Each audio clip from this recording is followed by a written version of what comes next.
We're going to go over a few of the values that we feel that are important in Recovery Church and that we do our standards with. All are welcome. I've heard this said in the rooms and everything. We're a group of people that normally would never get along. But because of our recovery and our situations, we're a family. We do recover. It takes time some days. Some days, Lord just does it supernaturally. But it does take time, and we do recover. Jesus is our hope. That's all we can pray on every day. He's our Savior. The Bible is the inspired word. What we get from that Bible feeds into us so we can feed into other people. We joyfully carry out services, the message of faith, and that's one of the greatest things that we can do.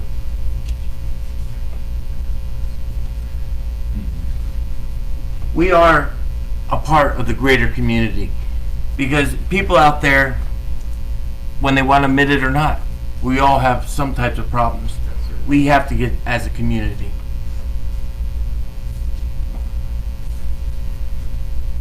We do work and believe in the 12 steps. The 12 steps work when you do work them. If you don't want to work them, they're not going to work. We have to remember that. We serve as a spirit of rotation. We try to move people around and grow people up so they can grow people up and they can grow people up.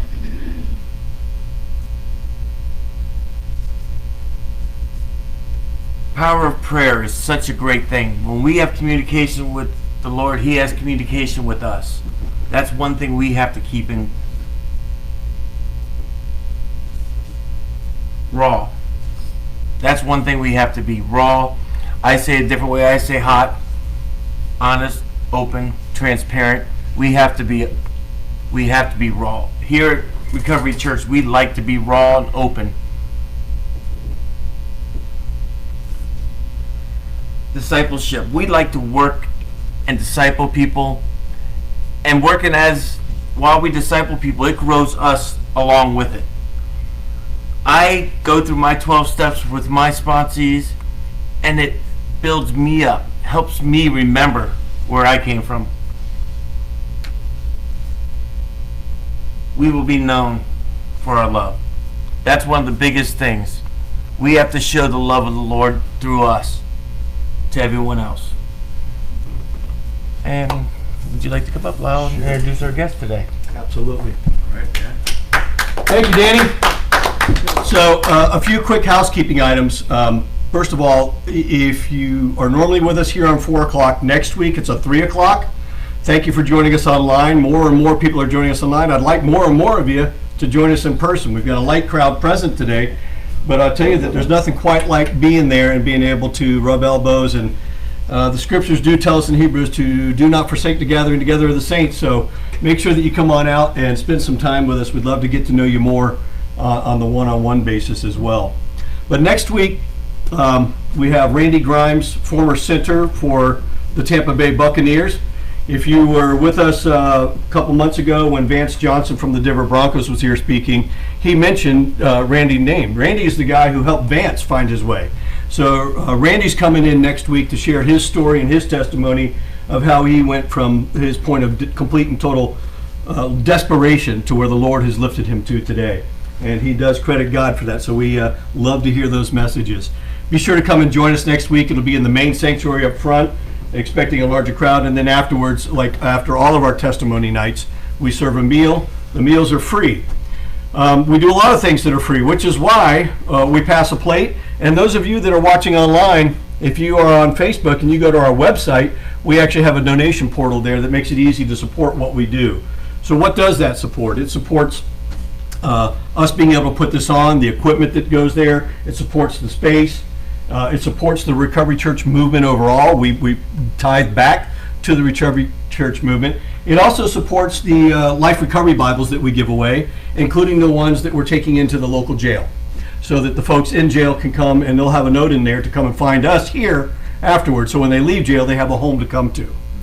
It also supports some other books that we do, the food we serve, and then things we do just throughout the community. So please be a part of it financially. None of us here take a penny, quite the opposite. So nobody here is going to dip into that. It 100% goes around to the folks that need it most, and that is the folks in early recovery. With that said, I do want to welcome up Will Motosicky. Will is the pastor of a new recovery church up in Palm Coast. So Will and his family came down and made a good 2.5 hour drive to come join us. So Will's got a great message for you today, and I've heard nothing but glowing reviews of Will's ability to communicate and tie together the scriptures in recovery. Come on up, Will. All right. Thank you. Thank you. All right.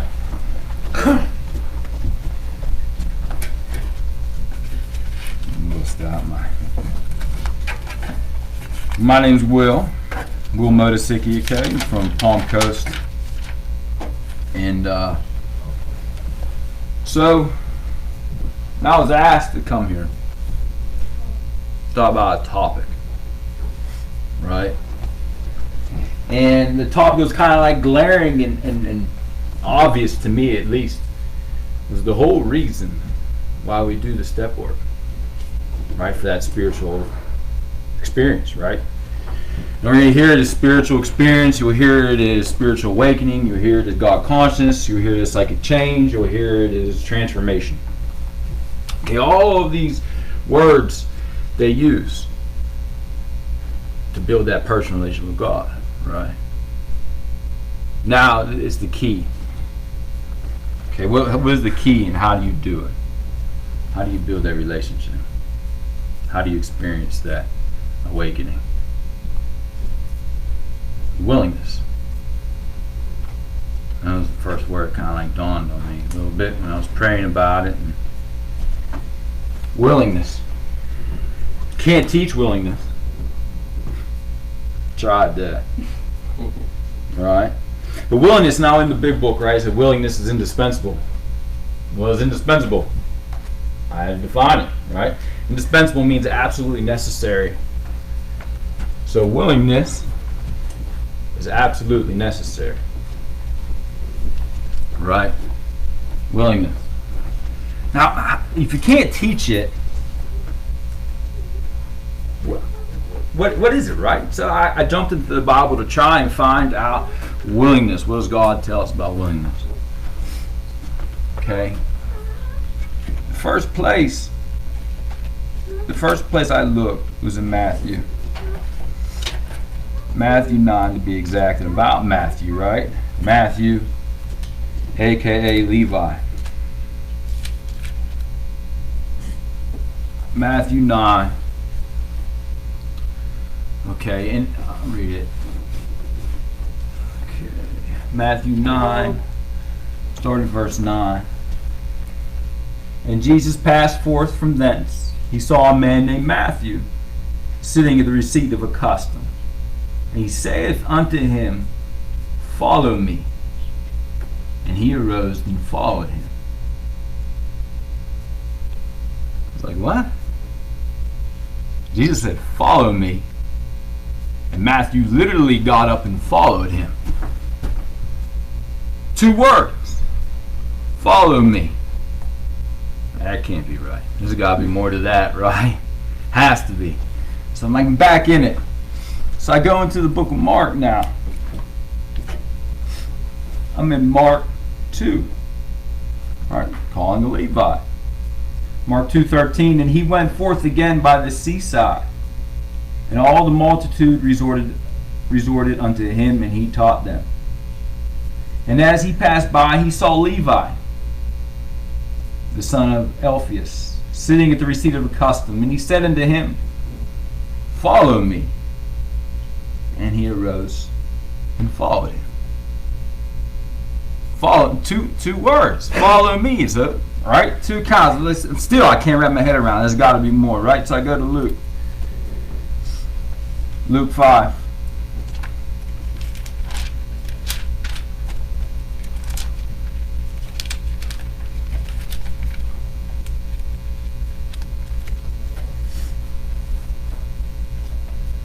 Luke 5:27. And after these things he went forth and saw a publican named Levi sitting at the receipt of a custom. And he said unto him, Follow me. 2 words. 3 different accounts, same story, 2 words. Follow me. Levi, Matthew got up and followed him. Willingness. Right? So just like a good addict, that wasn't enough. So I thought, all right, where is there more willingness at? I thought about Peter and Simon, Andrew, John, James, right? So I went back to Matthew. Matthew 4.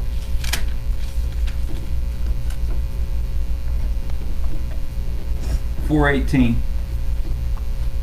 And Jesus, walking by the Sea of Galilee, saw 2 brothers, Simon called Peter, and Andrew his brother, casting a net into the sea, for they were fishers. And saith unto them, Follow me, and I will make you fishers of men. Same 2 words. Follow me. And straightway left their nets and followed him. And going on from thence he saw other 2 brethren, James the son of Zebedee, and John his brother, in a ship with Zebedee their father, mending their nets, and he called them. And immediately left the ship and their father, and followed him. Come on. So I went to Mark. Back to Mark, right? I'm digging for this. There has to be more. It has to be harder than that. It can't be that easy. So I go into Mark 1:16. Now, as he walked by the Sea of Galilee, he saw Simon and Andrew and his brother casting a net into the sea, for they were fishers. And Jesus said unto them, Come ye after me, and I will make you to become fishers of men. And straightway they forsook their nets, and they followed him. Right? And when he had gone a little further thence, he saw James the son of Zebedee, and John his brother, who were also in the ship mending their nets. And straightway he called them, and they left their father Zebedee in the ship with hired servants, and went after him. Follow me. Again. Still. Couldn't. I'm still right. He made it sound so easy.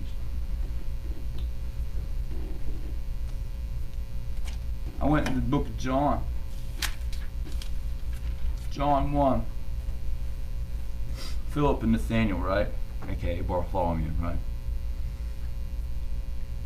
1:43. The day following, Jesus would go forth into Galilee, and findeth Philip, and saith unto him, Follow me. Now Philip was of Bethsaida, the city of Andrew and Peter.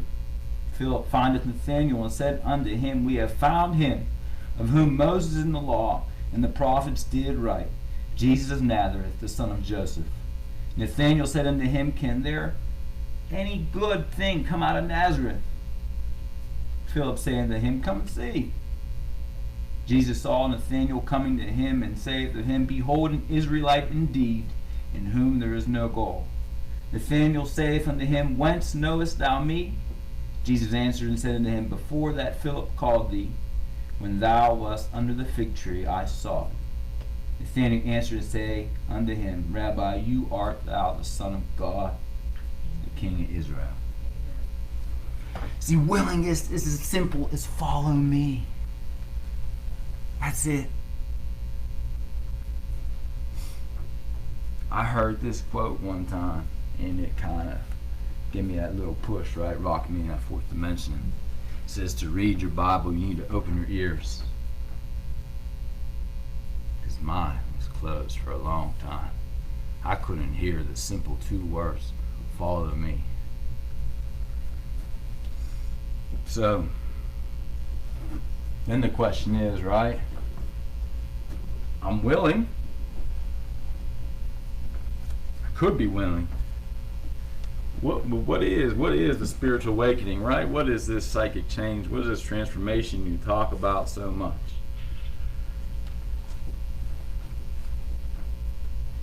The best, for me, the best example was Saul Paul, right? You have this guy who's a bounty hunter for Christians. You have this guy that despised them.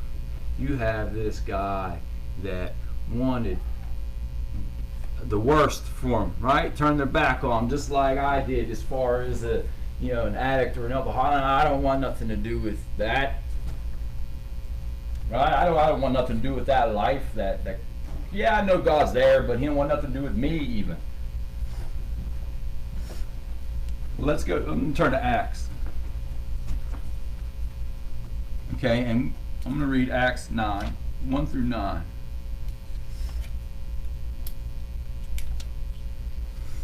Okay, and this is Saul, right? He's on the road. He wants to go to Damascus. Just read it. And Saul, yet breathing out threatening things and slaughter against the disciples of the Lord, went unto the high priest, and desired of him letters to Damascus, to the synagogues, and if he found any of this way, whether they were men or women, he may bound them and bring them to Jerusalem.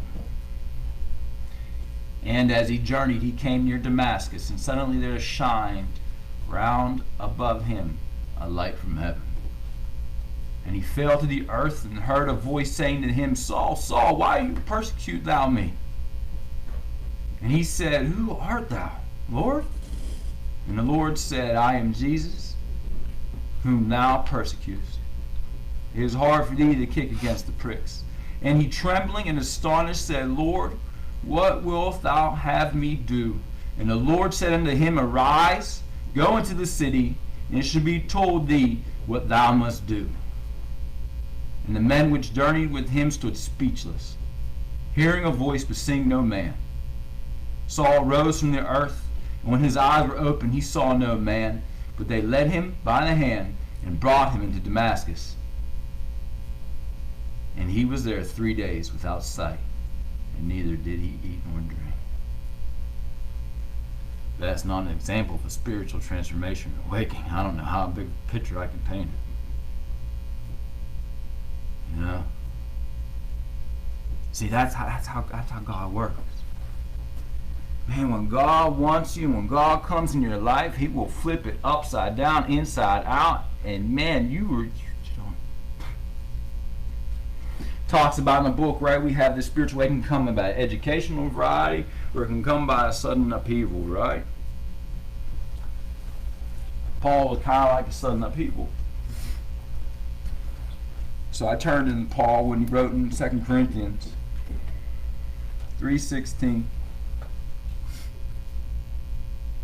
Nevertheless, it shall turn to the Lord. The veil should be taken away. Now the Lord is that Spirit, and where the Spirit of the Lord is, there is liberty. But we all, with open face, beholding as in a glass the glory of the Lord, are changed into the same image from glory to glory, even as by the Spirit of the Lord. So I looked up some different translations. That word liberty was there. And I kind of putting together, my God, liberty? Like what? Paul, what? Liberty. So I looked at the definition of liberty. Liberty is defined as the state of being free within society from oppressive restrictions imposed by authority on one's life, behavior, political views. Liberty. The state of being free. God is freedom. Just Jesus. Freedom. That's what the spiritual awakening is. It's freedom. Freedom from addiction. Freedom from greed. Freedom from adultery. Freedom from fear. Freedom from self. Freedom from fill in the blank. Because whatever you're replacing God in your life, He can free you from it. That's the spiritual awakening. You are not a slave anymore. freedom.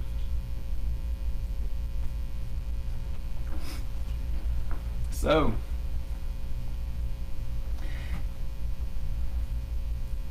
freedom. You know what? Freedom, that freedom is as simple as following me.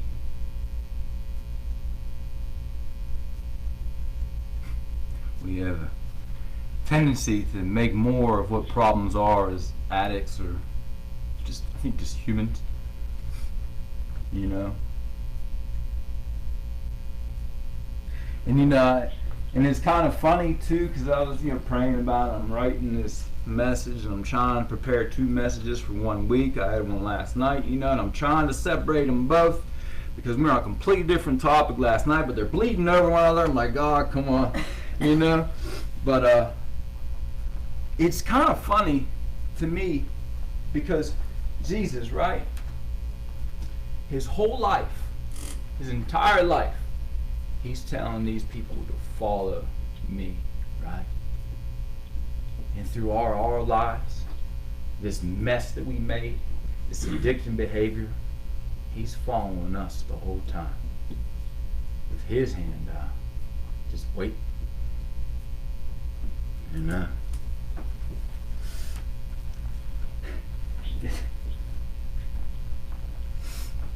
Just wait.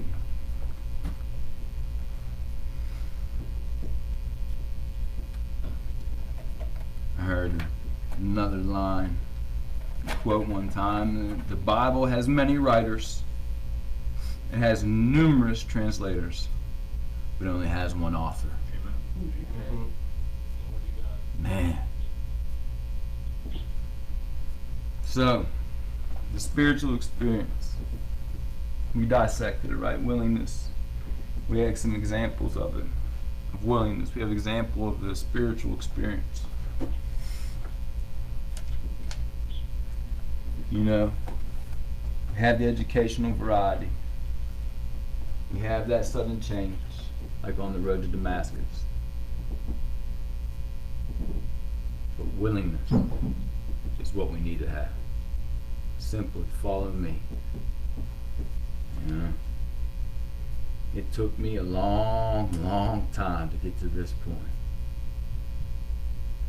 It took me a long time of being Saul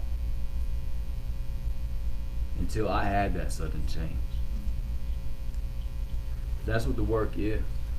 It is an educational variety. It is the building that relation with God. It is prayer. The 4th step is prayer. The 5th step is prayer. The entire thing, and when you get to 6 and 7, you're kind of just hanging out with God then, and you're asking for, he's going to forgive. He's going to redeem you for it.